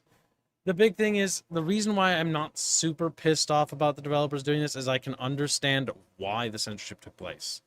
It took place because it came from an emotional place, because they're directly affected by a thing. However, I still think on principle it's a wrong thing to do. I understand why you did it, GSC Games, but I think you should revert it, because at the end of the day, it doesn't help anyone, and it does not honor the memories of anyone who perished in an unfortunate event. because all it does is besmirch their good name and their good work. They wouldn't have wanted that. Nobody would have. As a creator myself, I know I, for a goddamn fact, would never want any of my work to be censored at any point, at any reason. It's just weird. It's abnormal. It forgets the spirit of things. Part of what makes video games unique, the part of what makes entertainment important, is that it is about literally, basically, escapism.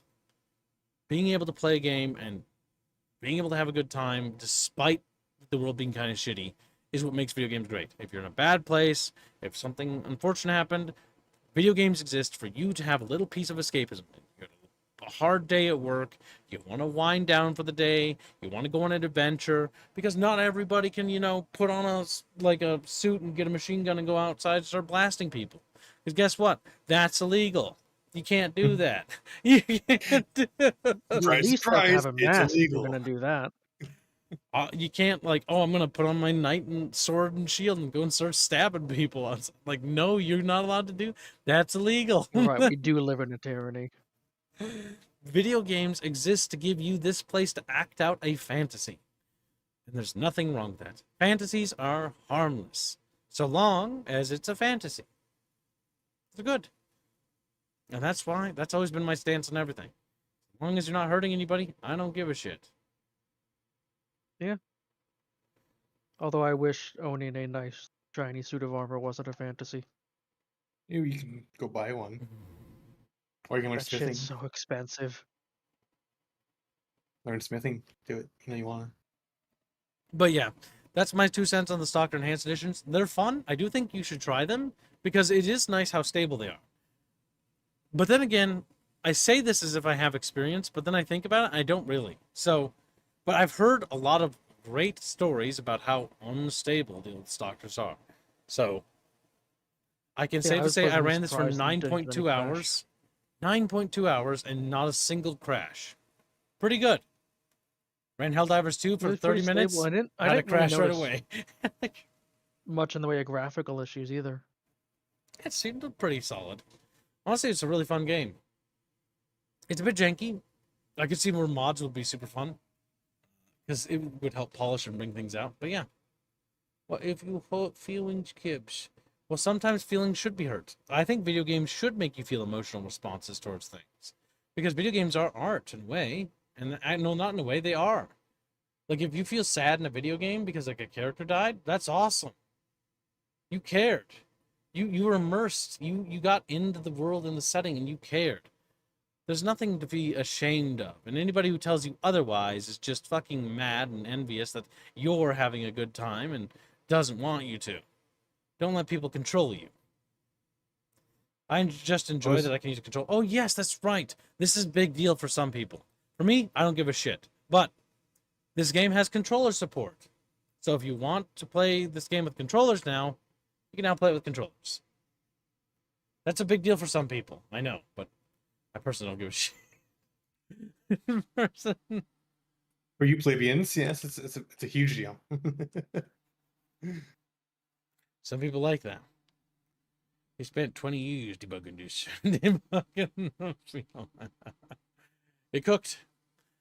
I hope they add some mods that basically restore the content, because I feel like when I play the Enhanced Edition, it's fun and all, but like I feel like I'm playing a version that is like somebody forgot to add the salt, Because now I know there's a piece of the game missing, right? And so it's like, now that I know that there's a piece of the game missing, I feel like I'm playing an inferior product. Because in a way, you are. Yes, it's just the texture. Yes, it's just a little background element or a little piece of flavor text. But when you censor something, you effectively make my version inferior. And I don't like that. I don't like that one bit.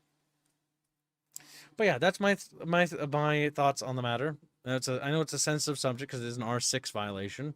And so, yes, I did break my own rule, chat, this one time. You can Like yell at always. me.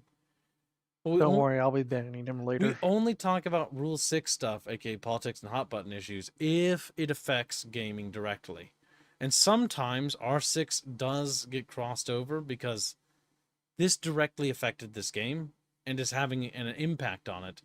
because censoring the Soviet Union stuff, and I think is bad, and it's in poor taste, because what's funny about this whole thing is that Stalker, if you know anything about Stalker, like you should, right? Because if you like the games and you're censoring it, you'd know that the game doesn't really portray the Soviet Union in a positive light at all.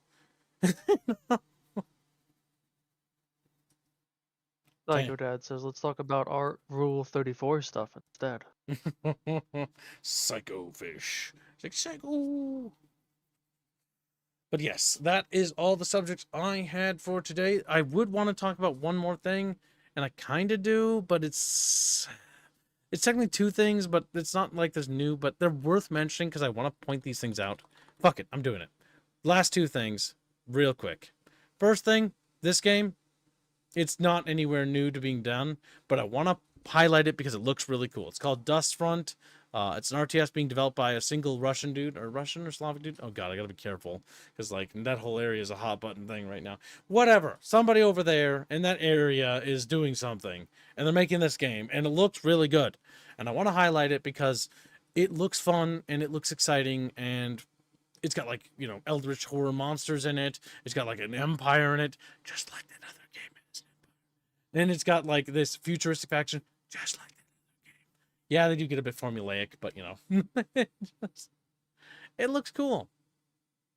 I'm hoping this game's gonna be good. I'm looking forward to it. It's got a beautiful art style. I absolutely adore it. Very bleak, very dark. And the last thing, the absolute last thing that I am super stoked for is System Shock 2, the remastered, which I already own because I literally bought it already. I always forget about that. It comes out in 4 weeks. Imagine hands popping to the room and says, "You better be." Now, people say that's going to have multiplayer like the first one did, but it doesn't say it over here. But yeah, so basically they're remastering System Shock 2. I'm really looking forward to this because I really when I discovered System Shock 2 and played it for the first time, I realized that BioShock and a lot of games like Dishonored are all kind of like inspired by this game. And so they all originate from this game. Also, welcome to stream, little Hosey Posey. Hosey Posey. He donates generous $10 and says, Other M, hashtag SF. Thank you for your generous donation. And welcome to today's Little Bungecast stream.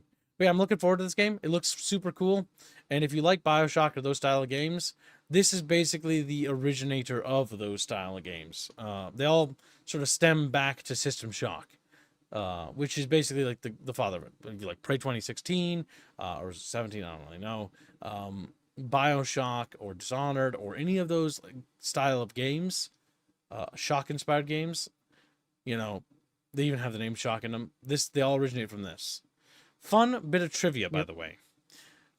Prey 2016 or 17, I can't remember the years. 16. 16? Okay. The newest one. The newest Prey was supposed to be called Psycho Shock, and later had its name changed because they were worried Psycho Shock wouldn't sell very well.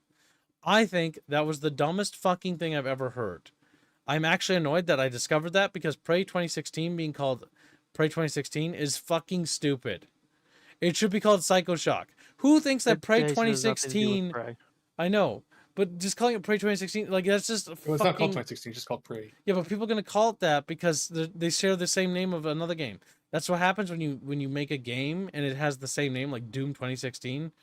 Like Doom 2016 isn't Doom 1. Yeah, Dead Space... Wait, Dead Space did that? They remastered it. It's just Dead Space. Oh yeah, Dead Space 2009. Yeah, stop doing that. Stop doing that. Quit doing that. All you're doing is making it annoying because I have to have like 2009, and then also just it's bad marketing. But what's really bad is that Prey 2016, like that's a stupid name, like Prey. Calling it, there's a game that's an old shooter, really good shooter by the way, called Prey from like 2007 or 8 or whatever, probably 2007 or 5. But either way, it's really old, but it was really fun and really good. Came out on the Xbox 360, solid game. Then they make a new Prey game, and it has nothing to do with it. And it's just a System Shock inspired game. Should have been called Psycho Shock. Oh my god, just fucking agitates me. When Dead Space did come out, they went and renamed the original Dead Space 2008. Oh, 2008? I thought it was 2009. Oh no, the It's first Dead Space literally is on Steam, 2008. Dead Space 2008. Yep, yep, They yep. literally they went back and renamed the old one, whereas At least they newer did that. ones that just change the name, that just use the same name, they have the year slapped on the end of it usually. Star Wars Battlefront, I believe, did that. EA actually went back and changed Battlefront 1 and 2's names to have the year dates on them, 2005 and 2006, if I remember right. Honestly, that's the smartest. If you're gonna do that, that's the smartest way. So that way, the new one is recognized that instead of it's the game year one. Now, it does seem to be like Still the shouldn't do year of remasters. And one last PSA for Chatfish who missed the stream, because I know some of you bastards are lazy and won't watch the fucking VOD, but I want to point this game out. Fall of Avalon is a really good game and RPG. It's got a demo, basically plays like Elder Scrolls, but imagine it with Elder Scrolls, but it has a story, it has personality, and it has Elder actual Scrolls, but it gameplay. has a story. Listen, I say that because, like, yes, I have played Oblivion, and it does have a story, but, like, it's not like you don't go like, oh my god, I really care about this character. It's like, oh my god, Christopher, or Sean Bean's here, and, like, Patrick Stewart's here. That's interesting. I don't really care about, like, that's just, like, because in this game, it has the Fallout New Vegas vibes of, like, oh my god, it's like Mr. House, I care about him. That's how I feel about King Arthur in this game. King Arthur is basically Mr. House. And I like this game. And I want to recommend it that you check it out. Once games started doing celebrity model, like making the characters look like the celebrity or whatever, that the characters then lose all identity in the game. It's just, it's celebrity. Celebrity man.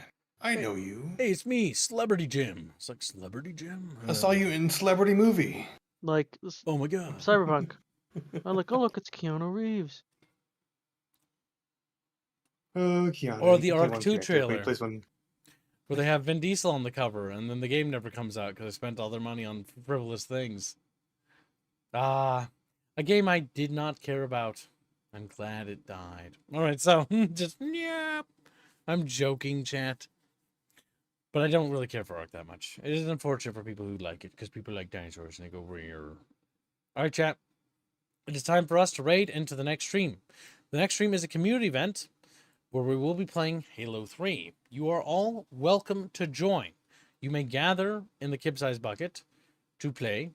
And while you are gathering there, I'm going to take care of lunch real quick, aka dinner, because I don't have any food. I'm going to correct the stream schedule time, so you're going to have like about 15-20ish minutes approximately to get ready. Maybe 30 minutes, depending on if I'm bad at cooking. Yeah, I'm feeling a little slow today, so I might be slow. But yeah, check it out. Don't forget to check out Battle Damage Audio, our other YouTube channel, and check out the new lore video that just dropped. I worked on it very hard, and so did everyone else. If you could stop by and look at it, I'd appreciate it. If not, no big deal. We'll see you in a few minutes, chat. Dono. Oh shit, we won't see you in a few minutes. What's the dono? 7vest donates 20 Donkey Kongs. When will we have some more Death Stranding? When you, chat, open up big wallets for that, because I do not want to play Death Stranding. That is not a game for me. Some people might like it, because there's like a cult following for Hideo Kojima. I'm slightly passively interested in the Metal Gear stuff, but like Death Stranding, I don't know, man. That's like oh my god, I don't know. That's just walking the video game. I don't know if I could do that. I don't know if I could do. I think I'll die, chat fishies. Gonna be frozen pizza chips? It's not. I'm probably gonna make a burger real quick. Burger, maybe crisp up some French fries and stuff, or maybe a fish sandwich. I'm not entirely sure. It really depends on what I do when I get over to the kitchen. So I'm gonna make that and make some food. We will see you guys in the next stream, which will be starting in a few minutes. So get ready for some Halo 3, and yeah, and let me win the game because I'm the streamer. I think that's fair. I think that's more than fair and reasonable. All right, you got it? You got it, chat? Like, no, we're not letting you do that. No. Funny, since you're drive for the majority of the game. What? Hold up, let him cook. Funny, since you're drive for the majority of the game. I'm getting hung up on that. I'm gonna make food. I'll see you guys in a few minutes. Take care.